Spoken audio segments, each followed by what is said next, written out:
Ah, that's an old favourite. Edward White's Puffin's Billy playing on Scala Radio. And on that note, I'd like to wish a very warm welcome to my special guests this morning, Mark Gatiss and Ian Hallard. Hello, how are you both? Very good, thank you. Oh, amazing. Well, let's start with your comedy, The Way Old Friends Do. It's been touring the country for some time now, but it's very exciting because it's going to be in the West End. How do you feel? Yeah, thrilled. Totally unexpected. We had a lovely tour. We went all around the country performing in some gorgeous theatres to some lovely audiences, and this is like a little cherry on the cake. When I wrote it, I didn't even know if it would ever happen. It was the first thing I wrote, and it was done completely on spec, not knowing if I really could write or anything. So you weren't a writer before? No, I've been acting for nearly 25 years, and then just decided to give it a go. Various people had kind of suggested it over the years, and I read all the stuff that Mark writes and give him my opinion, so I've sort of been his unofficial script editor for years. Yeah. And he'd always said, well, why don't you try writing? For God's sake, shut up and write something. Do something on your own. Yes. Get on with it. So let's talk about the plot then. Let's discuss. Exactly.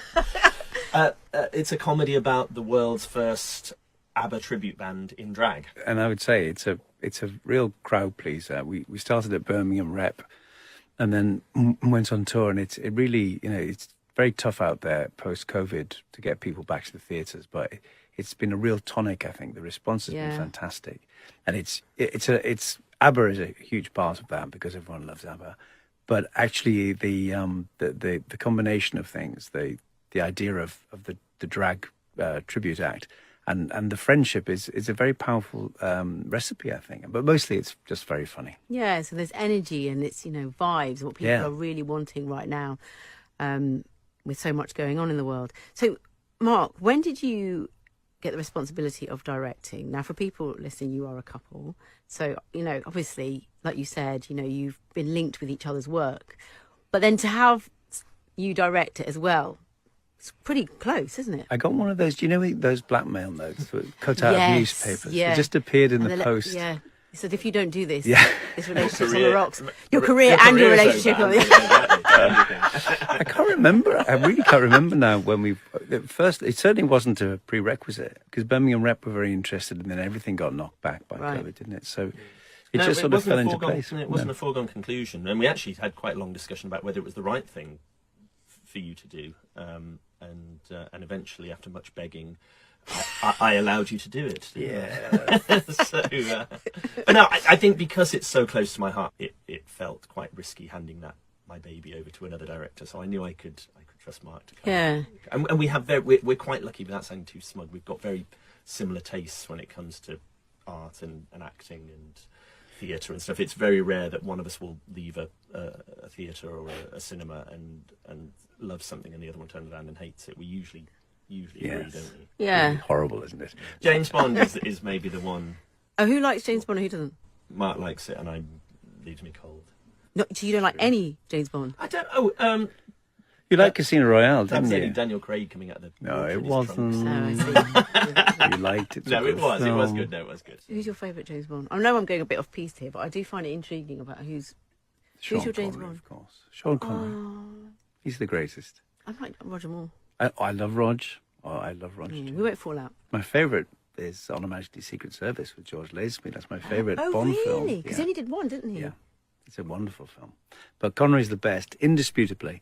Rog is amazing. Love Tim Dalton. Love Pierce Brosnan. I love all. I'm seeing another play.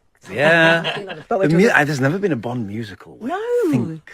Oh. There's lots of great music. Like Ed Share. Yeah. Okay, now we're going to discuss music shortly. Before we do, can you introduce me to the first piece you've chosen? Yeah, this first song is very much on brand. It's from a musical called Christina från Duvemåla. But it's from a musical that Benny and Bjorn of ABBA wrote about 20 years ago now. I think it's the only English language song in the whole show. It's called A Sunday in Battery Park, and hopefully you'll enjoy it. Let's hear it now.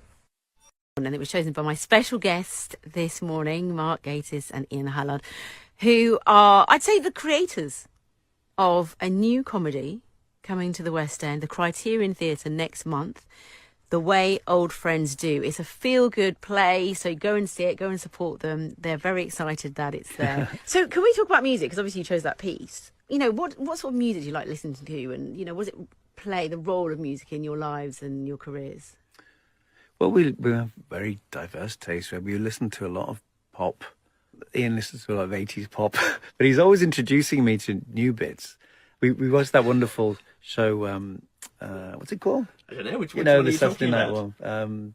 Oh God. The Boys. Oh, the hit list. The hit Oh, list. the hit list. Yeah. Obviously, I Kissed a Boy. The hit list. I love the hit list. It's like a perfect Saturday night show. But the first 2 rounds I just watched in silence because my musical knowledge just stops dead about 2001. I mean, absolutely dead. Oh. So what sort of pop music do you like listening to? I listened to a lot of ABBA, obviously, but 80s, early 90s. But I suppose then I went to university, and then because I used to, I'd religiously kind of listen to the top 40 charts and those are the good old days, aren't it? Recording the songs on your tape recorder and trying to sort of stop it just before the DJ came in. I mean, it's unavoidable. You just become old. That's Yes. what happens.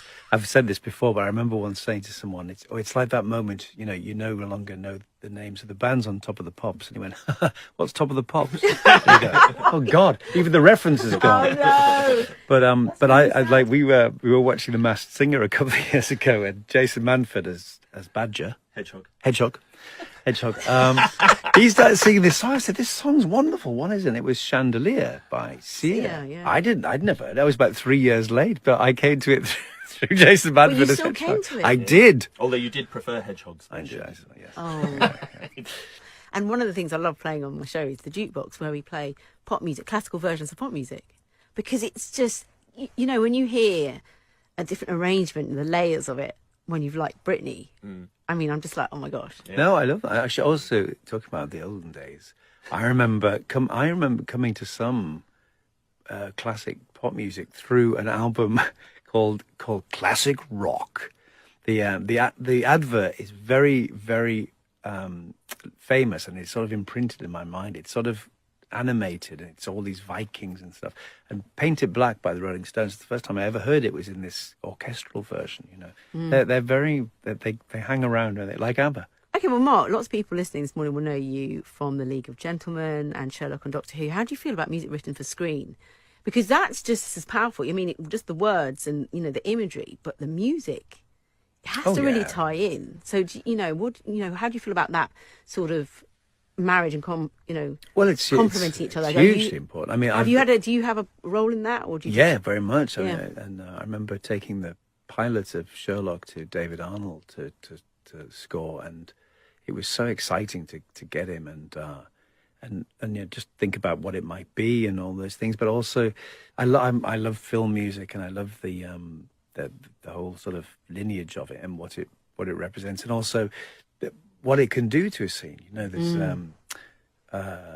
like Hitchcock and Bernard Herrmann. It becomes an incredibly important relationship, and it's another character in the story, really. And then, and sometimes I think it's overused, particularly on TV, to sort of tell you how to feel.